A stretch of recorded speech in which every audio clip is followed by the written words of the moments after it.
A very good afternoon to everyone. I am Nazia Praveen of Mount Mitra Public School, Ulao, Begusarai, representing Bihar in the 28th for Sustainable Living. My sub-theme is Ecosystem for Sustainable Living, under which I have chosen my main topic as Pearl Farming for Sustainable Living.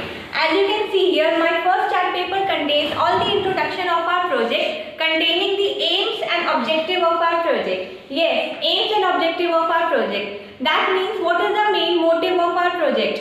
The main motive of our project is to execute pearl farming in freshwater bodies for sustainable living. Now, coming towards our second chart paper, it contains the hypothesis and methodology of our project. The hypothesis, that means assumption. The assumption of our project is to execute pearl farming in freshwater bodies in our local area Begusarai for sustainable living. Now, coming towards the methodology of our project, our methodology is divided into 7 main steps. The first step is collection of mussels. In this, healthy oysters are collected from nearby rivers and are kept in containers.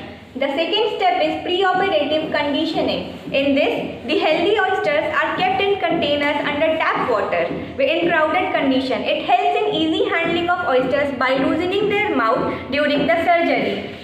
The third step is mantle cavity implementation. In this, 2 to 4 mm beads are inserted inside the mantle cavity region of the oyster. To implement the mantle cavity region of the oyster, we have to open the 2 valves of the oyster with the help of surgical set or any dissection kit.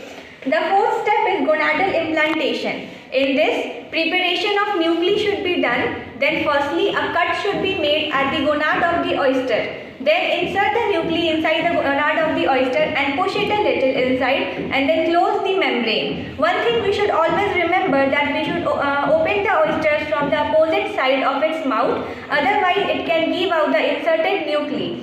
Now coming towards the fifth step, which is post-operative care of the mussels. After the surgery of the oysters, they feel a little pain in their body. So just to decrease their pain in the body, we keep them in nylon bags with antibiotic treatment for about 10 to 11 days.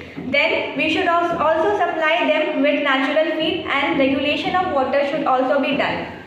The sixth step is pond culture of mussels.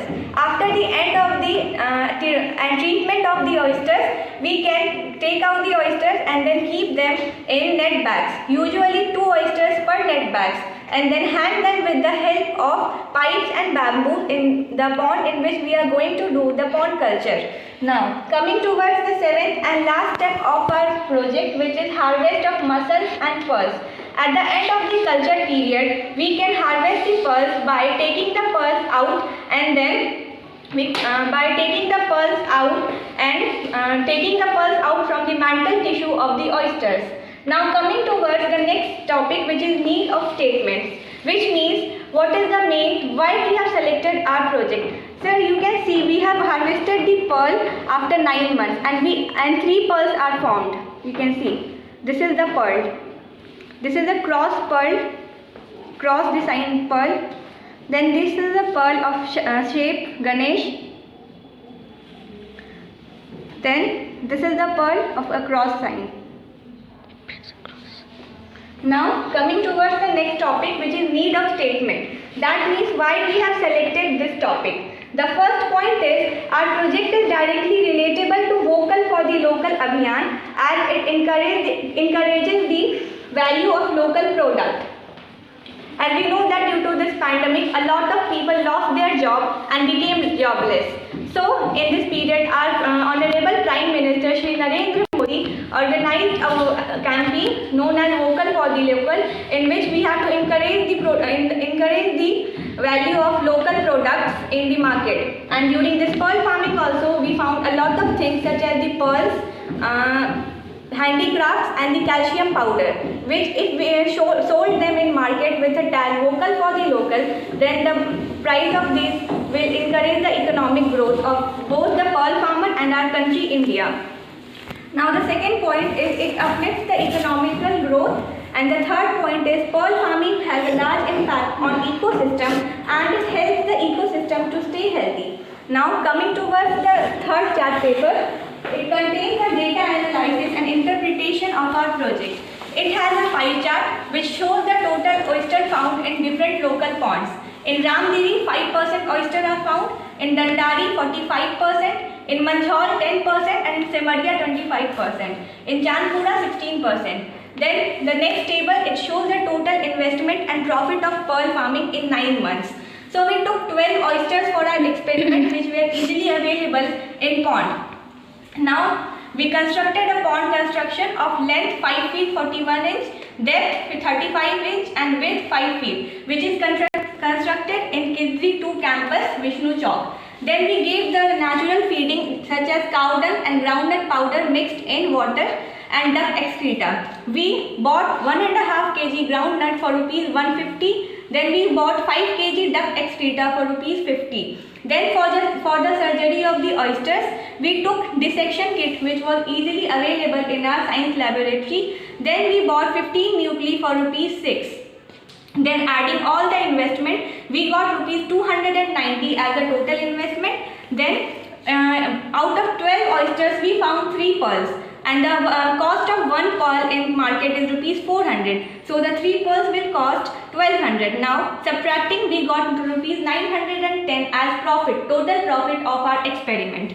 Then this is a pH value chart which shows the total pH value of the pond water in which we are doing the pearl culture. In the first week, the most pH value was as 7.5, in the second 7.7, in the third 7.5 and in the fourth and fifth 8.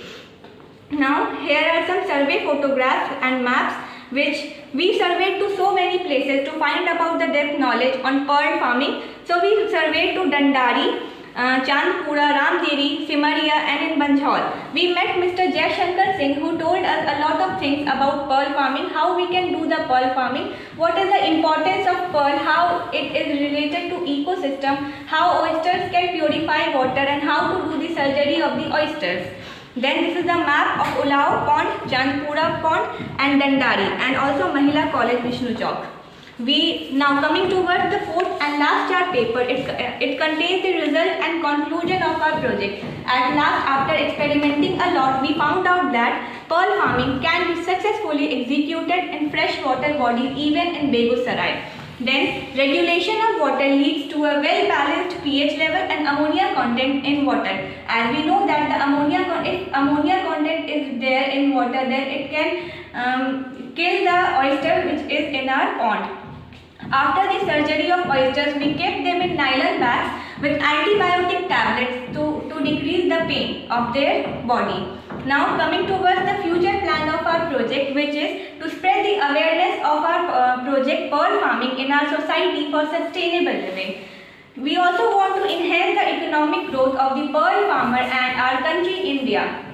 Then we also want to encourage the vocal for the local Abhiyan and Atmanirbhar Abhiyan. Then we also want to target the women beneficiaries for their economic growth and to make them independent. Now lastly, I would like to thank all of you to listen my presentation. One thing I want to show you that we made a handicraft from the dead oyster shells. So this is a wall portrait which we made out of this dead oyster shells. This is a